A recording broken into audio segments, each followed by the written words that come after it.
Hi everyone, welcome to the Troyan YouTube channel. So I'm doing something brand new today. I'm doing my first Q&A video. So this is going to be fun where basically I'm going to take a uh, viewer submitted question and then I'm going to answer it. So it's going to be pretty fun. And yeah, let's see what we've got here.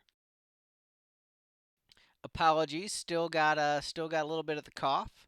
But yeah, let's take a look here. All right, so this is from Dream Sketcher. What was the most defining experience or experiences in your life that you would like to share that contributed to your development creativity wise, or how to handle being in a band, business, etc., or person who may have influenced you in a passing conversation, meeting, etc., or epiphanies? So the most defining experience of my life that contributed to my development creativity wise. Um, that is a very loaded question and a very sort of difficult question to answer.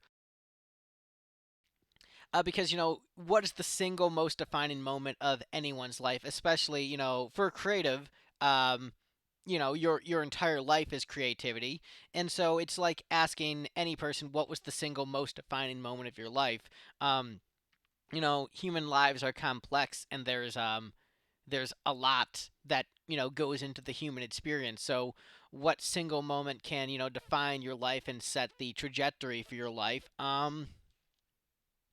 If I it's hard to pick like a moment that really set the course of the life that I'm on. um Obviously seeing Kiss was a very big deal, and then learning about their ethos and history and how they run their band, and their message of believing in yourself and following your dreams. Um, their very clever marketability, their desire to have like a consistent like image and excuse me, having a consistent image and yeah, having that consistent image and consistent sound and really crafting something to a cohesive project, a cohesive product instead of it just being sort of haphazard, just doing whatever. So I'd say Kiss is very that Kiss concert and then learning about Kiss definitely set me on the course of like not just doing stuff half cocked and going with the flow, actually being more rigid and trying to create a product that is well defined. Um, and I think that's why the first album did so well, and then the second album was a little bit more go with the flow. And I think there's something to be said about really honing your craft and focusing on what the finished product is, and think about how other people will receive it, and like that amount of effort into the big picture is something that I got from Kiss. Um, but probably the single like biggest like defining and inspirational person in my life would probably be my first stepdad, because I really hated the guy.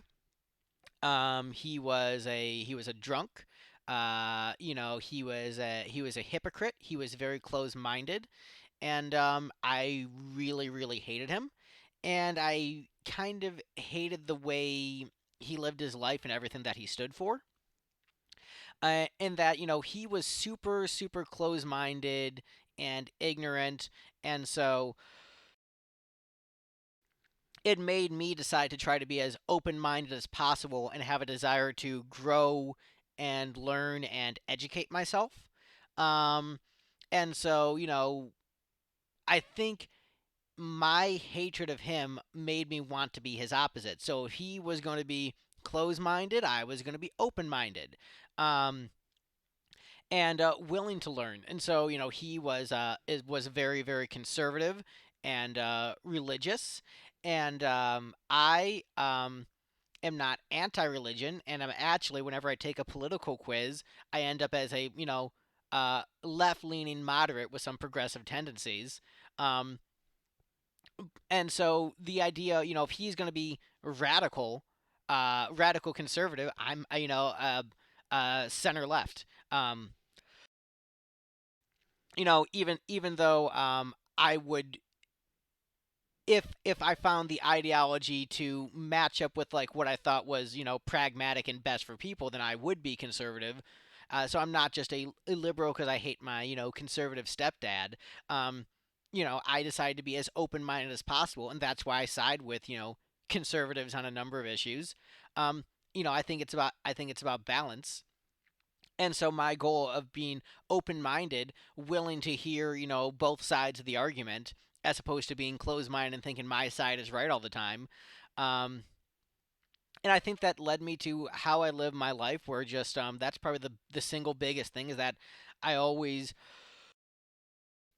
my goal is to always be as open-minded as possible, and that if I'm wrong, not to be married to my opinions, but to try to correct my opinions, be right, gather new information. It doesn't mean I always succeed with that. Ego gets in the way. It's actually gotten in the way more in the last few years, more than in most of my life. I've been pretty good about it, but in the last couple years, um, some of the ego stuff went to my head. Maybe it was the band doing as well as it did for a little bit. When you have a band rising and doing really well and then plummeting very quickly, um, it makes your ego go out of whack. But I think that yeah, the open mindedness um, is probably the most influential thing in my life. Sometimes to my detriment, where sometimes I've been maybe too open minded and haven't made a strong enough decision, and told someone to screw off when I should have um, like really stood my ground. And then maybe I took that lesson the wrong way, where I started to stand my ground on things I shouldn't have been standing my ground on. So, um, but I think that desire to be open minded and desire to grow and learn, I really got that from seeing someone who was closed minded and did not want to grow and learn. Um, and so I'd say that's probably the single biggest influence on me as an artist. In that, if I was not open minded, I wouldn't be willing to have my mind changed on bands that I might not have liked at one point, and I would be just one of those like guys who only listen to rock and metal and be like, "Oh man, everything else is bullshit." You can only listen to rock and metal, bro. And then I'd be missing out on like Whitney Houston and Smashing Pumpkins and musical theater. So I would say that's probably the biggest influence would be that, and so it's someone giving me a bad example of saying I and me saying I want to do better, um, and I think that's the personal choice we all have to make. So that was probably the single biggest influence on me. So yeah. All right, well that is the first ever Q&A video for the channel. I think I'm just going to do one question per video, unless I get flooded with a bunch, in which case I will do more than one per video. But they're fun little bite-sized things. Um, Hope you guys enjoyed it, and if you have something that you want to get my thoughts on, any particular questions, it can be what's your opinion on this album, or just any general questions, ask Greg. Ask Greg, and I shall probably answer. Well, that's the video, and yeah, let me know what your answer to the question is. Bye, everyone.